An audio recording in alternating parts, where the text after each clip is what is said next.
Ang daang kasabutan, Genesis 38.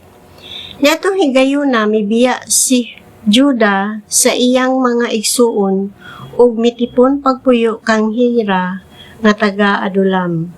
Didto kikakita ni Juda ang anak nga dalaga sa usa ka taga Kanaan nga si Shua. Gimangasawa niya ang maong babaye og nagmabdos ang iyang asawa og nanganak og batang lalaki nga iyang ginganlag Unya nagmabdos siya pag-usab og nanganak gihapon lalaki og iya kining ginganlag Onan. Sa nagmabdos pagayod siya og nanganak gihapon lalaki ginganlan niya Shelah ang bata didto si Juda sa Sisib sa dihang natawo si Sela. Unya si ang kinamagulangang anak ni Juda, gipamalayi siya kang Tamar. Daotan ang kinabuhi ni ug wala siya kahimot sa Ginoo. Busa gipatay siya sa Ginoo. Busa giingnan ni Juda si Onan. Kinahanglan makigdulog ka kang Tamar. Tumana ang imong katungdanan kaniya. Ingon nga igsuon sa patay na niyang bana aron manganak kamo alang sa patay na nimong igsuon. Apan nasayod si Onan nga ang batang natawo dili isipon nga iyaha. Busa sa dihang nakigdulog siya kang Tamar, gipagawas niya ang iyang binhi aron dili siya makapaliwat alang sa iyang igsuon. Wala kaymot sa Ginoo kining gibuhat niya. Busa gipatay usab siya sa Ginoo. Unya giingnan ni Juda si Tamar nga iyang umagad. Didto ka lang una tipon pagpuyo sa balay sa imong amahan ug pabilin nga balo hangtod nga maulitaw na ang akong anak nga si Shelah. Gisulti kini ni Juda kay nahadlok man siya nga mamatay si Shelah sama sa duha niya kaigsuon. Busa mipauli si Tamar sa balay sa iyang amahan. Wala madugay namatay ang asawa ni Juda nga anak ni Shua. Sa pagkahuman og bangutan ni Juda, siya ug ang iyang higala nga si Hira nga taga Adulam miadto sa Timna sa mga manunupi sa iyang mga karnero.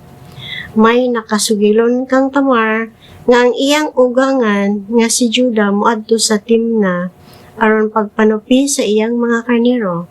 Busa giilisan niya ang gisulob niyang bisti nga alang sa balo ug nagtaptap siya sa iyang nawong ug milinggo didto sa ganghaan sa Enaim. Usa ka lungsod diha sa dalan paingon sa Timna. Nahibalo siya nga ulitaw na si Shelah apan wala siya ipaasawa kang Shelah.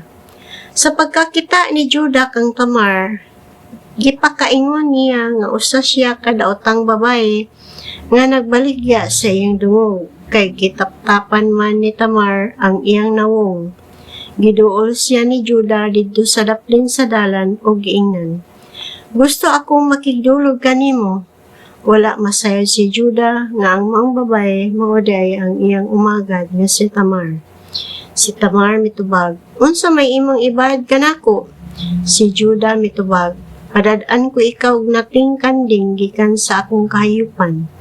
Si Tamar miingon, "Mahimo ka na kung hatagan mo ako kaligunan nga tumanon mo gayud ang imong saad. Unsa may gusto mong ihatag ko kanimo silbing kaligunan?" Nangutana si Juda. Mitubag si Tamar, "Ang imong timbre lakip ang higot niini o kanang imong sungkod."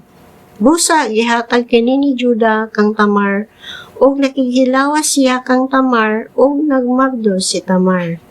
Unya milakaw si Tamar ug gikuha niya ang taptap sa iyang nawong ug gisulob niya pagbalik ang iyang sapot sa pagkabiyuda.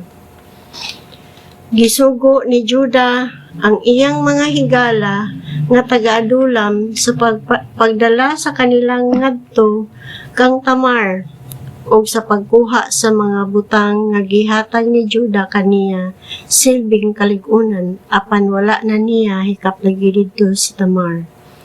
Ang gisugo ni Juda nagpakisayod sa katawhan sa maong dapit kun hain ang daotang babay nga diha kaniadto sa dalan paingon si Enaim. Wala gayoy daotang babay dinhi, mitubag sila. Busa mibalik siya kang Juda og biingon. Wala ko hikit-i ang babae ug nag-ingon kanako ang mga tawo didto nga wala gayoy daotang babay sa ilang dapit. Miingon si Juda, pasagdi na lang kadto aron dili kita kataw-an sa mga tawo. Total, gipadad-an ko naman siya niining naking kanding apan wala mo siya hikaplagi. Human malabay ang tulo ka bulan, gibalitaan si Juda nga ang iyang umagad nga si Tamar nagbaligya sa iyang dungog ug mabdos na. Busa miingon si Juda, kuhaan ninyo siya dad-a sa gawas ug sunuga.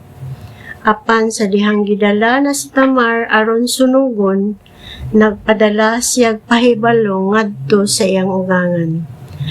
Ang nakapamabdos kanako mao ang tag-iya ni ining mga butanga. Ilha kung kinsay tag-iya ni ining timbre nga maoy higot og ni ining sungkod. Nailha ni Juda nga siya ang tag-iya ni ining og miingon siya, husto si Tamar sa iyang gibuhat. Ako ang sad-an, kay wala ko man siya ipaasawa kang Sheila nga akong anak, ug wala na gyud siya makikhilawas kang Tamar. Sabi abot na ang panahon sa mga anak na si Tamar, nasayran nga kaluhad ay ang iyang gimabdos. O sa dihang nagbati na siya, migula ang kamot sa usa kanila, o gihigtan kini sa mananabang ug pulang tanod. Siya miingon, kini may unang natawo. Apan gibitad sa bata ang iyang kamot ug ang iya hinuong kaluha mo'y unang natawo. Ug miingon ang mananabang, miilog kagayod pagula. Busa ginganlan siya Peres. Unya natawo ang ikaduha nga hinigtag pulang tanod ang kamot o ginganlan siya Jera.